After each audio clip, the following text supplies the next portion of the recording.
Thank you for joining me today to cover BTS Technology Incident Management. Let's get started. This presentation is specific to handling technology incidents, not other kinds, such as security incidents. First off, let's define a few terms. An incident is any unplanned interruption, reduction in quality, or failure of an IT service. Incident and break fix mean the same thing. A problem is how we track something that requires a more comprehensive fix. Incident management is about restoring services as quickly as possible, sometimes by applying temporary solutions or workarounds. Once the customer is working again, the incident is closed. It's about putting out the fire as soon as possible. Problem management is about analyzing root causes and preventing incidents from happening in the future. It's focused on the longer-term fixes. It's figuring out, how did this happen, and how do we stop this from happening again? Problem management is part of continuous service improvement and works to reduce the number of incidents and thus reduce cost and increase productivity for both us and the customer. And remember, incidents not only come from bureau partners, but external customers and your coworkers in BTS and even you. You may resolve incidents or you may need one resolved by someone else, so you're the customer too. In talking about service issues with customers and BTS staff, there's pretty good alignment on what's not working right. Incidents are slower to resolve and they recur. There are communication gaps between teams, lack of coordination, and a lack of shared knowledge. The outage process doesn't handle off-hours incidents, and many incidents aren't even tracked, and customers aren't satisfied. These issues result in a variety of impacts to customers and BTS, like lower efficiency, duplicate work, damaged trust, unclear responsibilities, and frustration. But it also means we don't have solid metrics, so our get better is impaired. But the bottom line is higher costs, lower customer satisfaction, and a lower perceived value of BTS services while you feel you're working harder than ever. To address these issues and impacts, we've identified these goals: clear roles and responsibilities, common incident tracking, and timely and reliable stakeholder communication in a way that supports 7x24 operations and having consistent service metrics. The benefits are a faster resolution to impactful events, increased efficiency, lower costs, higher customer satisfaction, and a better user experience. We'll do better at collaborating and sharing knowledge and preventing incidents from recurring. Having all BTS teams handle incidents using the same methodology and using the same standards for communication is a big step towards improving customer satisfaction, reducing inefficiencies and frustrations, and having actionable metrics for improving our processes. I want to touch on major incidents for a few moments. A major incident is just what it sounds like: a big deal that seriously disrupts services the business counts on. These are things similar to what we use today's outage process for, and because of that impact, we handle them differently, more aggressively, with more escalation. We're not going to cover major incident management in this session, but I wanted to connect these dots for you. For the major incident process to work effectively, we need standardized incident handling processes so that we have a solid foundation. Let's talk about incident management roles. Who creates an incident is somewhat fluid, but the intent is to get the incident created as early as possible and certainly before anyone else is asked to assist with the issue. It's often the first person who's aware of something not working right. An incident lead is tasked with overall resolution of an incident, and they can change based on the progression of the troubleshoot. An incident may initially look like one kind of issue, but then turn into another. Reassigning incidents is fine, but they shouldn't hop around much. The incident lead uses incident tasks to pull in others to assist in resolution, and people working the incident create those tasks as needed. If you have a situation with multiple incidents for the same issue, and thus multiple incident leads, it may make sense to create a parent incident and designate someone as the overall lead for the resolution. A parent incident can have an appropriate description that's more focused on the overall issue, not how it materializes for one particular user. An incident commander comes into play on larger incidents and is a supervisory role. They handle communication and coordination tasks to free up technical staff to troubleshoot and resolve the incident. This is a high level overview of the incident process, which manages break fix situations from start to finish. These milestones involve multiple steps and are covered in more detail in the next few minutes. However, we assume that staff have a working knowledge of ServiceNow because that's covered in other materials. First, the incident is identified. An incident ticket is created and assigned. We do a quick evaluation about how big the issue is and its priority, and get right into resolution steps. When fixed, the incident closeout steps wrap things up, including identifying needed documentation. Let's talk about where we start with this process. An incident can be identified a number of ways, and we don't have to wait for something to break to open an incident when we can clearly see the issue coming, like a disk filling up. Stakeholders are anyone who uses or supports a service, and they can be in BTS, in bureaus, or outside the city. We can become aware of an incident in a number of ways or discover it ourselves. The important piece here is that someone has become aware of the issue, and so the process starts. Then we get an incident ticket created and capture the basic information about what's going on and who reported it. The incident should exist before digging into the issue because it's quick to create and helps communication and coordination as we go. It also helps us document our troubleshoot as we work through it in case we need to bring in others or for future reference. We need to know the caller, an alternate contact if there is one, but it's okay if there's not an alternate contact.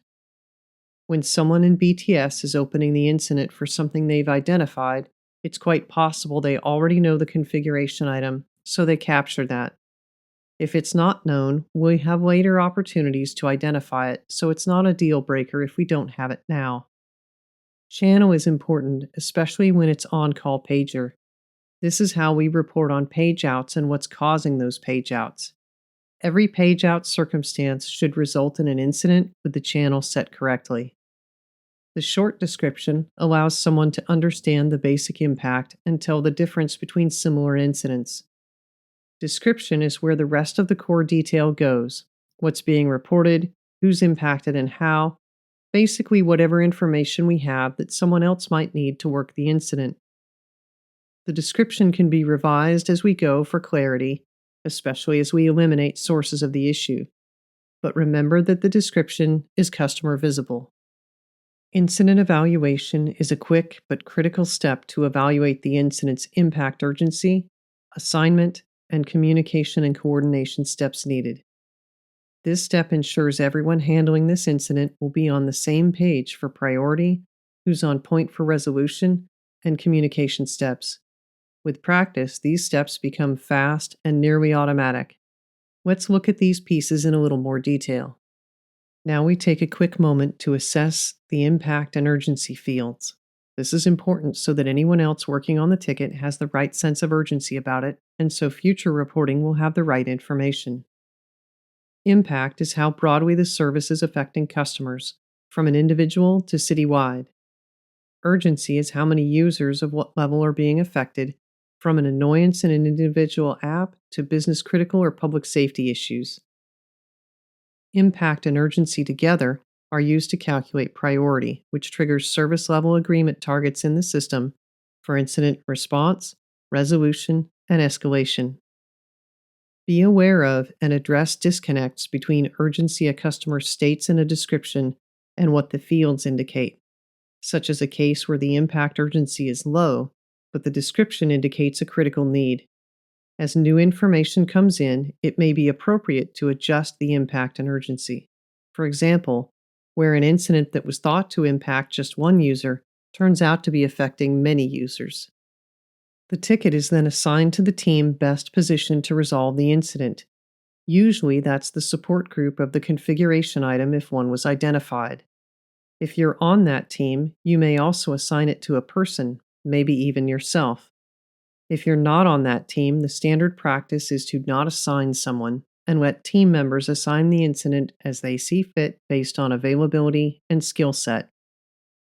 That assigned person is the incident lead until and unless the incident is reassigned.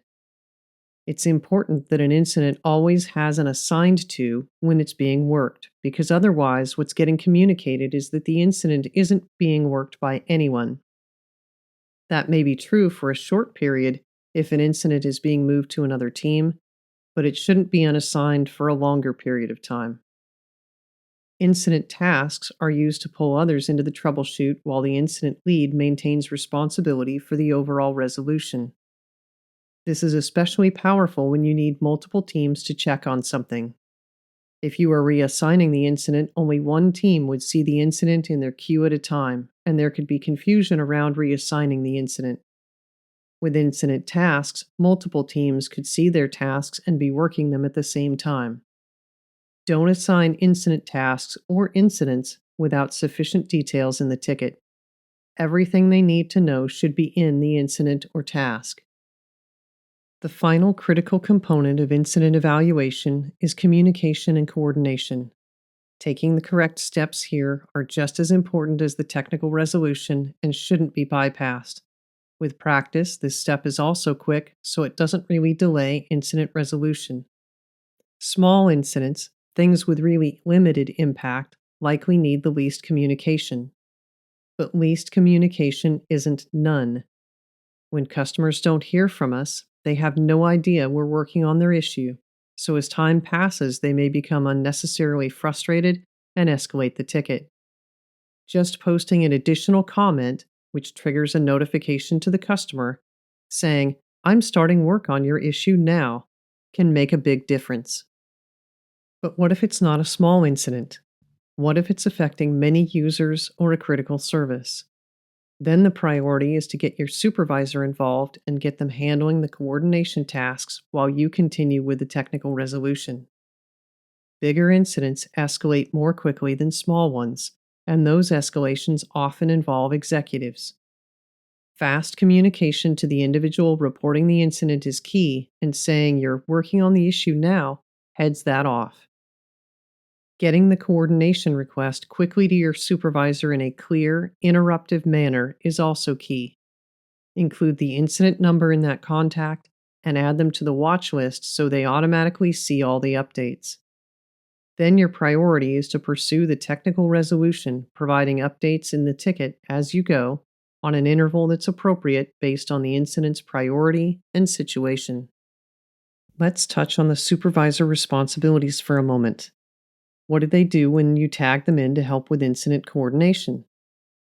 They're taking steps to trigger notifications and ensure that communications are happening in a timely manner. They start by sending an email to outage@portlandoregon.gov with basic incident info, and they also include the incident number. If we need a parent incident for clarity of communications, and that's usual practice on incidents with major business impact, now's the time for it to be created. Don't get tied up trying to figure out the communication wording here. Speed is of the essence, and later communications can provide more clarity. Provide what is known right now and get the information out immediately. But a critical part of what's known is the incident number. This should be clearly included in all communications about the issue so people joining along the way know where to turn for more info. Emails about the incident should CC Portland's service desk with the associated reference ID so the email can be automatically added to the ticket in ServiceNow. Once the initial communication path is started, confirm that the incident is clear as to when the impact started. If it isn't clear now, be sure that's updated before the incident closes. The supervisor is also in charge of providing periodic ongoing updates until the incident is closed.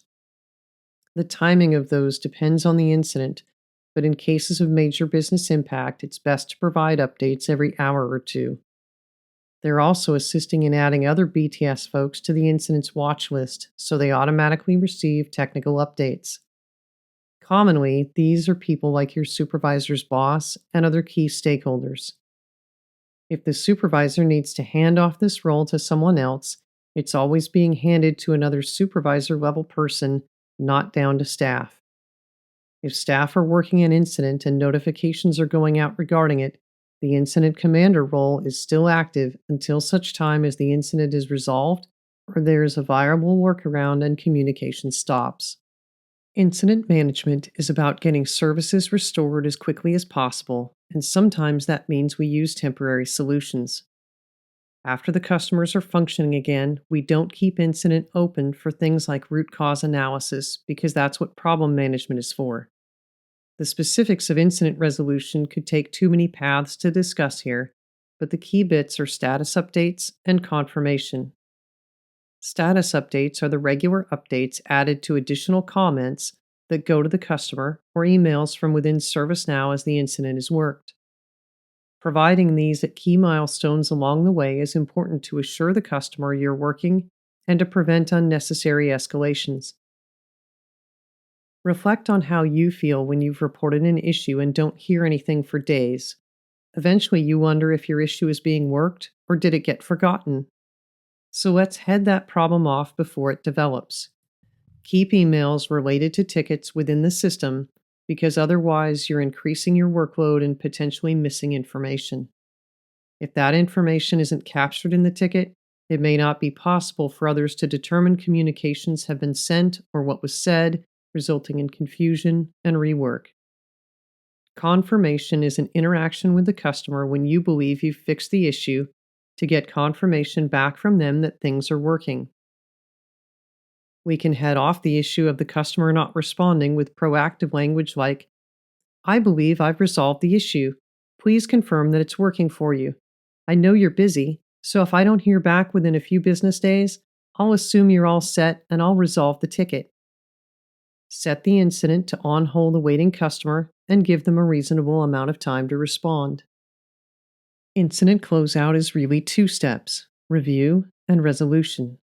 Review is where you double check the information in the incident to ensure it's complete and accurate. These are things like configuration item and technical resolution info in the work notes. Someone reviewing the ticket after the fact should be clear about steps taken to resolve the incident. We link the incident to other tickets as needed. This is also where we identify and start additional documentation needed, whether that's a knowledge base article or a procedure. Resolution is filling in the fields on the Resolution Information tab. Resolution notes here are visible to the customer, so they should be customer-focused and in audience-appropriate language. When the incident is resolved, the customer receives an email notification with this info. Resolution codes are important to reporting and analytics that are looked at by BTS managers, supervisors, and leadership. Let's discuss a few. Duplicate means we have multiple tickets for the same issue for the same customer, referring to the same occurrence. It's not intended to be used when the customer has reported the same issue occurring on multiple occasions or when multiple customers have reported the same occurrence of an issue. Those are separate incidents. Workaround provided means we have the issue resolved enough for the customer to carry on productively, but we have a problem record created to resolve the longer-term issue. We close the incident because the customer is in a good enough state, and we work the problem to get to full resolution. Resolved by change request means we have an associated change in the system, so we can tie these records together. Same thing with resolved by problem. We're tying records together. Converted to request means an incident ticket was opened when it should have been a request. Nothing is broken, the customer is asking for normal service delivery. This tracks that the wrong thing was opened so we see the additional work and identify where we need further revision in the system or user training. No resolution available means something is legitimately broken, but there is no fix and no workaround, such as, I'm using this totally unsupported thing and the latest Windows patch broke it. We've covered a lot of ground in this presentation, from definitions to the issues we're trying to resolve and the benefits we expect, to roles and responsibilities, to the specifics of incident identification, creation, evaluation, resolution, and closeout. It's a lot to take in, but for many of you, much of this will be similar to what you do today. Here are some key takeaways to remember from today's training. Standardizing incident handling across BTS improves customer service and satisfaction and helps teams work more smoothly.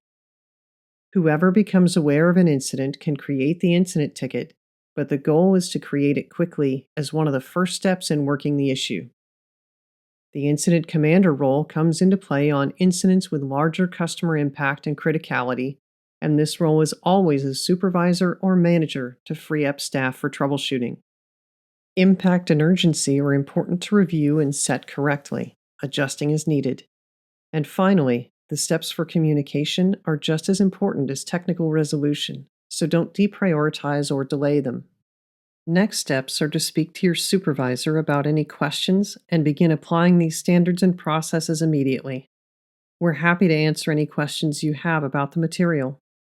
Going forward, leadership will be reviewing incident metrics on a quarterly basis to track improvements and continuing conversations with customers. Your active participation in these steps is critical to BTS's success and our customers' satisfaction and trust in us as a service provider. Thanks for all you do on a daily basis and in helping us get better.